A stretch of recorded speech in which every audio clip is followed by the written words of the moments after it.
Defence Minister Rajnath Singh addressed the upper house, that is the Rajya Sabha today, to speak on the border skirmish on the line of actual control with China that has been raging on since April this year. Now, this is the second address the Defence Minister has made in a span of 2 days. He first addressed the Lok Sabha and, as is the precedent, now has addressed the upper house, which is the Rajya Sabha. The message of both the addresses remained pretty much the same. The only difference was here in the Rajya Sabha, certain members of the opposition were allowed to stand up and give their point of view, which was not the case in Lok Sabha. This had been agreed upon in an all-party meeting before this particular session. So let me first begin by telling you the key points of what Rajnath Singh, the Defence Minister, said about the confrontation with China. He confirmed that there have been 3 separate instances at least of provocation and a face-off between India and China at the line of actual control this year. The first one started in early May. Then, of course, the infamous June 15th incident at the Galwan Valley, where we lost 20 Indian soldiers, and another set of provocations on the 29th and 30th of August this year.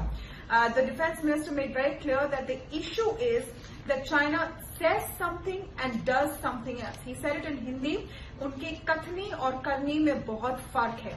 So the line of actual control has been an issue of dispute between the two sides since several decades now. There are different interpretations of where that border lies, and both sides claim similar portions as their own territory.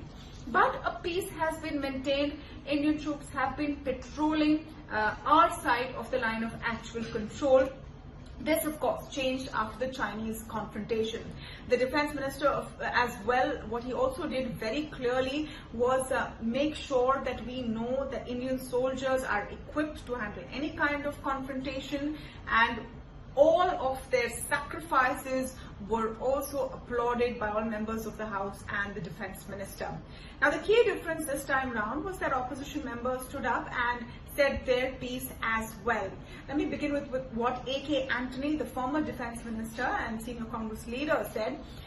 He said that, of course, the Congress party backs the government and the nation stands together with our brave soldiers at these challenging times. But he asked for 2 specific clarifications. He said that when the Defence Minister says that we are completely prepared to defend India's sovereignty, does that mean and include returning to status quo-ante, which means the status of the situation in April this year before the Chinese intruded into our territory? Will we push them back and reclaim our portion of territory? So that was question number 1. The clarification number 2 that the Defence Minister, the former Defence Minister AK Antony, sought was whether Indian soldiers will patrol the Galwan Valley once again. A number of other opposition leaders also stood up and said their piece on this, but overall the resounding message was that, all parties stand together, the entire nation stands together with our brave soldiers. The chairman of the Rajya Sabha, Venkaiah Naidu, also said that if anyone has any other questions, then the Defence Minister will meet them separately to clear all of their doubts. So that was the key takeaway from Defence Minister Rajnath Singh's address to the Rajya Sabha on the skirmishes and the confrontations with China on the line of actual control. This is crucial because this is the official Indian government version of what has happened this year.